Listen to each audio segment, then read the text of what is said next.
మానవ మేధస్సుకు మరణశాసనం రాయడానికి కొత్తగా ఒక రాక్షసి పుట్టుకొచ్చింది. దాని పేరే ఆర్టిఫిషియల్ ఇంటెలిజెంట్.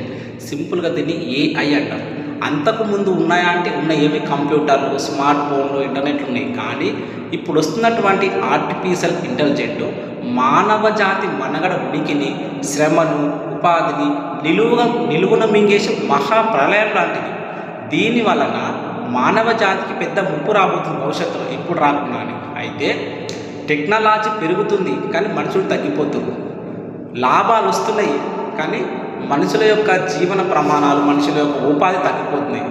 సో ఈ యొక్క ఏఐ టెక్నాలజీ అనేది ఎంతవరకు ఉపయోగించుకోవాలి, దీని లిమిట్ ఏందని ప్రభుత్వాలు, ప్రపంచ దేశాలు, టెక్ కంపెనీలు ఆలోచించుకోవాలి. ఎందుకంటే ఏఐ అనేది, ఆర్టిఫిషియల్ ఇంటెలిజెంట్ అనేది తనను తాను రీడిజైన్ చేసుకుని ముందుకెళ్తుంది. సో దీని టెక్నాలజీ దగ్గర, దీని జ్ఞానం దగ్గర మనిషి యొక్క పరిమాణం ఎంత, మనిషి యొక్క జ్ఞానం ఎంత, మితజీవి మనిషి, చిన్న జీవి ఈ యొక్క ఏఐ దగ్గర. సో భవిష్యత్తులో కూడా ఈ యొక్క టెక్నాలజీ ఎంతవరకు ఉపయోగించుకోవాలో అంతవరకు ఉండాలి. సపోజ్ కొన్ని సినిమాలు వచ్చినాయి అప్పట్లో 90sలో, టెర్మినేటర్ 1, 2, 3.